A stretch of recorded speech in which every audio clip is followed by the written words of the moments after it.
אנחנו נשארים בחקירות נתניהו ומצטרף אלינו המשפטן הבכיר, פרופסור אלן דרשוביץ, מבכירי עורכי הדין בארצות הברית. פרופסור אלן דרשוביץ, hello, it's good to have you with us. Shalom, fine. The Israeli police have recommended that Netanyahu be indicted in 3 separate corruption cases. Do you think it will end up with a criminal indictment for the Prime Minister? I think it would be very dangerous to Israeli democracy if it ended up with criminal charges. Each of the charges involves political activities, the probing of the minds of journalists and publishers, the probing of the minds of prime ministers. Once police and prosecutors start asking questions about why certain actions were motivated, it really endangers both freedom of the press and democracy. Consider the Yediot case, where dozens of legislators eventually voted for the law that would have helped Yediot, and many of them got good coverage after that. Do we want to investigate every legislator that voted for something that helped the media in the hope that maybe that person would get good coverage? That is the road down against freedom of speech and against democracy that I think Israel should not take. Let's talk about case 4000, which the state prosecutor considers to be the most serious case.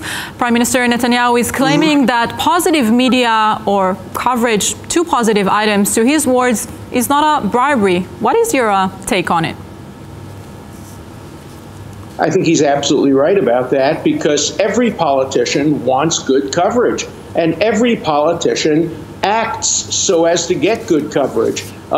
Once we start analyzing the motives of why a politician did certain actions, and in this case, Netanyahu didn't even have the power alone to bring about this result, but once we start probing the motives, then I think you endanger democracy. If you don't like what Netanyahu did, vote against him at the polls. But using and weaponizing the criminal justice system in a political context is a serious mistake for democracy and freedom of speech. You were talking about voting. Netanyahu denies any wrongdoing in all cases and claims to be the victim of a political witch hunt involving the media, the left, and the police. Do you see any similarities to what is going on in the US at the moment with President Trump's investigations? Well, every case is different, but in both instances, what we see is the use of the criminal law to effectuate political change. The decision whether Netanyahu is the prime minister or whether Trump is president should be made at the ballot box, not by prosecutors, not by the police, and not by judges. The cases, the facts are, of course, all very, very different. I don't like the word witch hunt. I don't believe that there is a witch hunt either in the United States or in Israel, but I do think it's a mistake, a politically mistake, a legal mistake, a constitutional mistake, to start inquiring into the minds and motives of both politicians and people who run the media.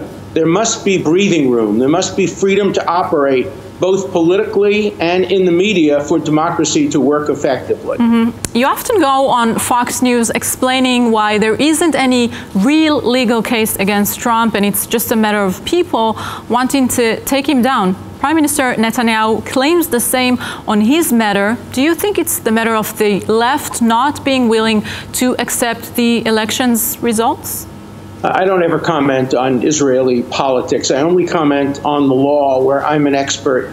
And all I can say is that whatever the motives are of prosecutors of the police, and I know Attorney General Mandelblit well. I have the greatest and highest respect for him. I've known him for many years, since he was in the Army, and I do not believe that he would ever be politically motivated. That's not the same as saying that he couldn't make a mistake. I think it would be a mistake to prosecute somebody based on what he was thinking, what he was intending, what the interaction was between the media and a person of politics, whether or not it was a quid pro quo or whether or not there was just a hope to get better coverage in exchange for some positive view yes. on politics. I don't think those are the kinds of issues that should be the basis for a criminal prosecution. They are very much the kind of issues that should be the basis for how people vote. You mentioned the word wrongdoing.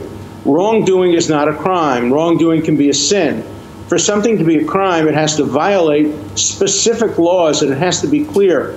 And both the United States and Israel have concepts called lenity, which means that in a close case, when there's ambiguity, you always err on the side of the person being accused, not on the side of the prosecution. And I think the concept of lenity plus freedom of the press plus freedom to operate politically all push against there being criminal prosecutions in the case against Netanyahu. There is a growing pressure by some parties in Israel on the Attorney General to release his decisions before the elections, which are held in April. What are your thoughts on that? Well, in the United States, we have a rule that prohibits the Justice Department from releasing information or indictments on the eve of an election.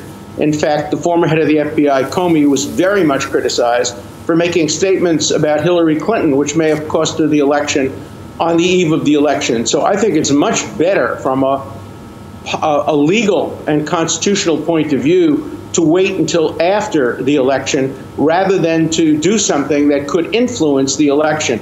Attorneys general, police, prosecutors are not supposed to be influencing elections. They're supposed to simply be applying the law. So I think it's better policy to wait until after the election before any decision is made whether to charge, indict, or prosecute. Professor Alan Dershowitz, thank you so much for this interview. Thank you.